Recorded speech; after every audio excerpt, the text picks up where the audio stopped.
love yourself through your expression. And then in turn, it shows others what you might be missing.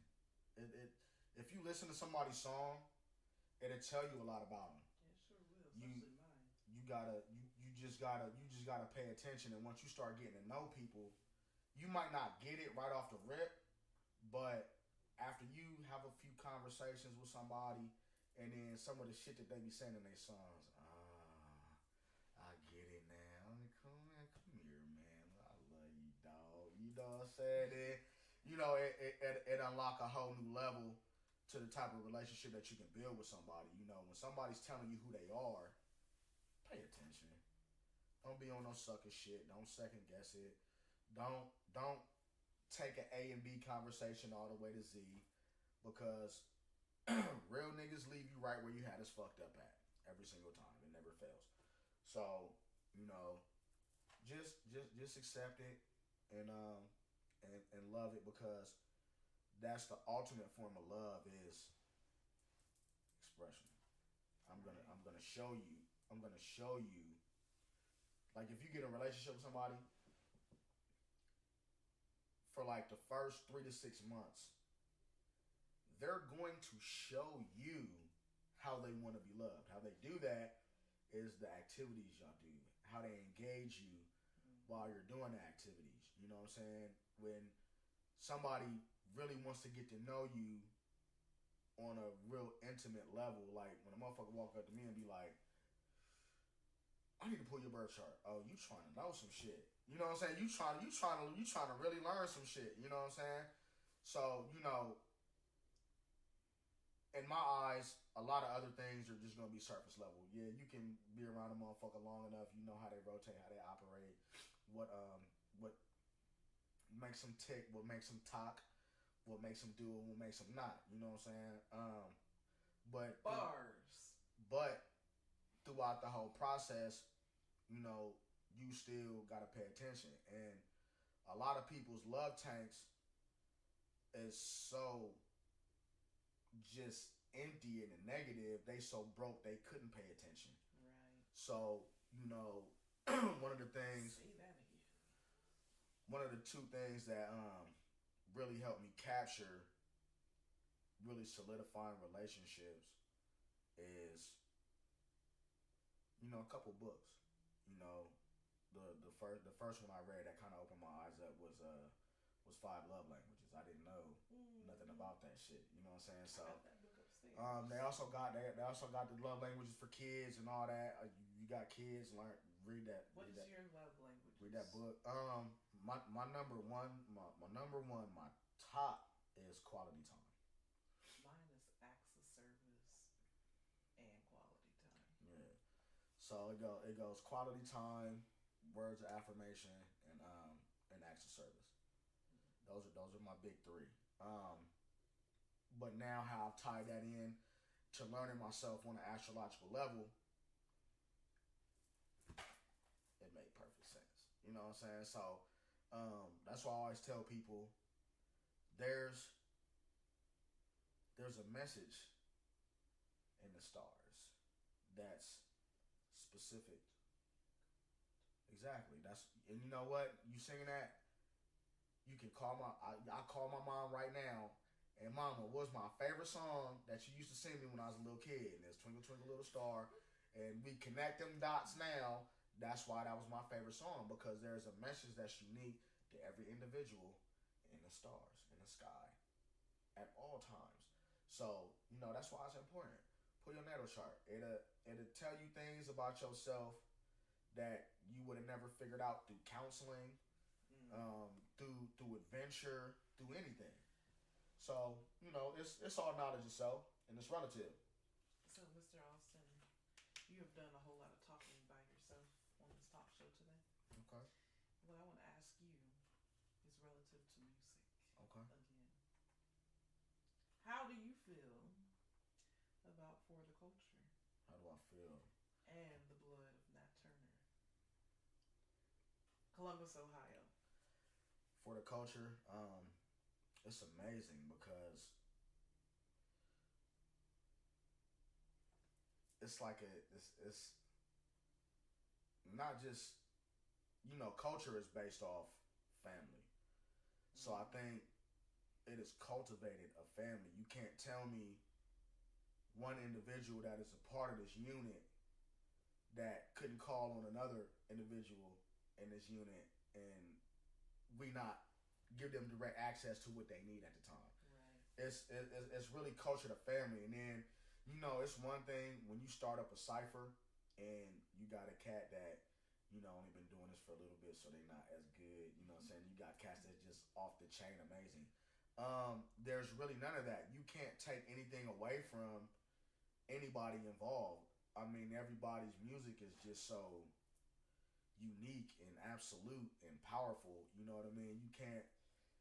I can't take nothing from the Psionics to the Prometheus Waves to the J. I can't take nothing away from nobody. I can't, like, everybody is so in their own lane. There's like no comparison at all. You know what I'm saying? It's amazing. It is absolutely amazing. And once you see it come together, you're like, damn, they fire. Like everybody dope. You know what I'm saying? So,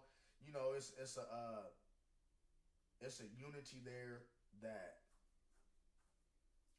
we definitely have not seen and needs to be built upon. I feel like you and Justice came together and y'all saw a hole, a big hole that needed to be filled. Columbus, I've always stated this, that Columbus is one of the most talented cities in the world, and we just saw everybody doing their own thing, everybody on their own wave, and it's cool to be in your own lane, but understand that this freeway is limitless and it leads to the same place. So, the thoughts behind that, everybody trying to get to the promised land, why can't we go together? Woo! You know what I mean? It's that simple. So I think we to a point now, we to a boiling point where everybody sees that it ain't just going to be one of us. It's going to be all of us as a collective that's going to carry us there. There's an African proverb that says, if you want to go fast, go alone. But if you want to go far, go with the group. So, it is so relative because, if y'all seen the cipher, y'all saw the battle royale that we had, you would recognize instantly that each one of us feeds one another.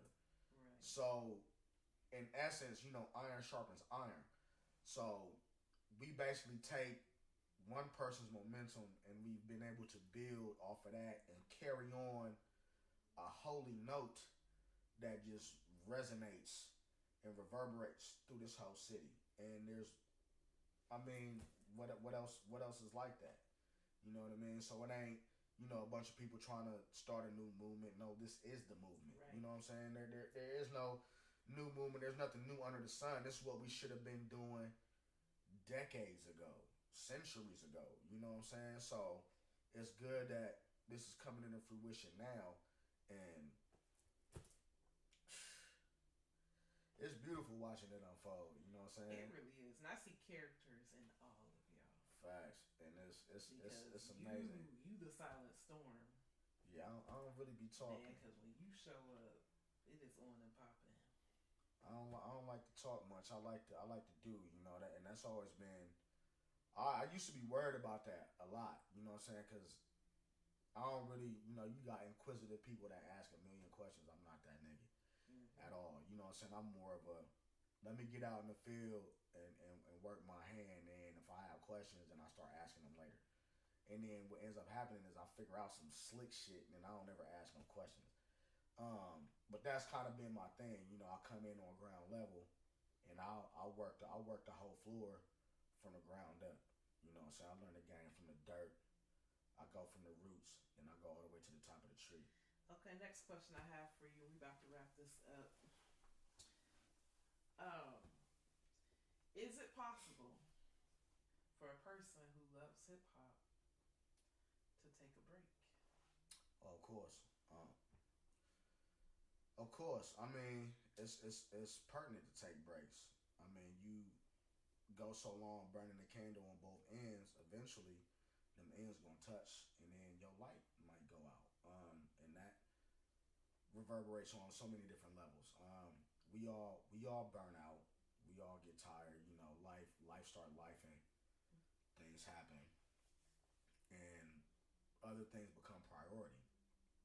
We never necessarily lose sight of the prize, but we understand that I this is more important. My family, I'm the glue, so I got to make sure everybody's stuck together.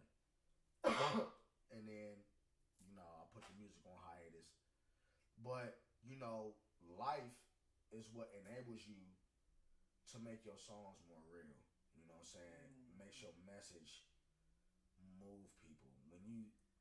Some of the most beautiful art has come from some of the craziest and most tragic situations. You know what I mean? It's all you trying to translate your pain in a way somebody that is going through similar might not face the pitfalls that you face. All right, just like an elder giving you some advice about a situation. You may have went through it or not, but then when you start going through it, oh, that's what Aunt was talking about. So then you kind of have a better way to handle it. You know what I'm saying? But breaks is definitely necessary because you got to self-reflect. And if you constantly going and going and going, you're not taking the time to sit back and journal. You're not taking the time to stop and smell the roses. When the last time you grounded? When the last time you just watched the sunrise or sunset? When the last time you just took a gallant stroll and just gallivanted without no pressure, no worries, no obligations? You got to take these things into consideration. You got to stay in touch with yourself, and it's hard to stay in touch with yourself if you're always working. And I 110% agree, but I also think too when you're taking a break, you have to have some form of plan to break. Kind of like with your job. If you know you don't have a certain amount of vacation time in a year,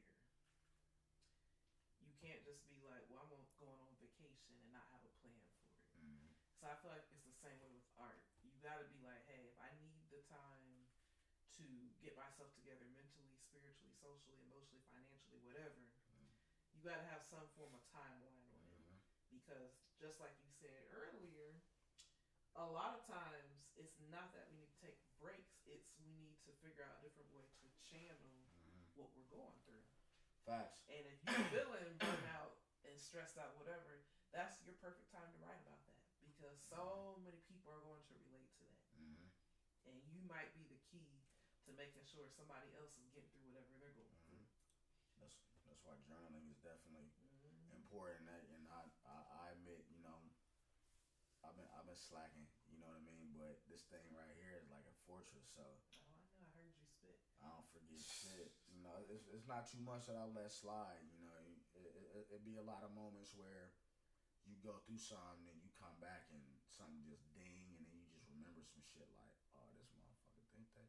So it's about going out and living and allowing yourself to feel, and then being able to come back and then reflect and then analyze that data. Right. So we have supercomputers. So when we go out here and we experience this life, because we're really spirits having an experience. So when you go out here and you collect all this data, you have to take time to sit down and be able to analyze and process this data, so that way you can take these painful moments and these stressful moments and commute them into something constructive, something beautiful, something that you can use, a tool that you can use and utilize to not only help yourself, but might give somebody else a leg up. You know what I'm saying? Might help somebody not take it as hard as you did. You know what I'm saying? Give somebody an answer to a solution of a problem they didn't even know they had. You know what I mean? So, it's always great to be able to take them moments and take them, whether it's a small break or a long break. You know what I'm saying? People gonna go through things and they gonna prioritize how they see fit. Right. You know what I mean? But at the same time, you have to allow yourself to go through the steps of grief. You have to keep yourself accountable of what stage you were at, so that way you don't have a stagnant moment, because a lot of times we spend too much time sitting in stillness. We miss the time to act.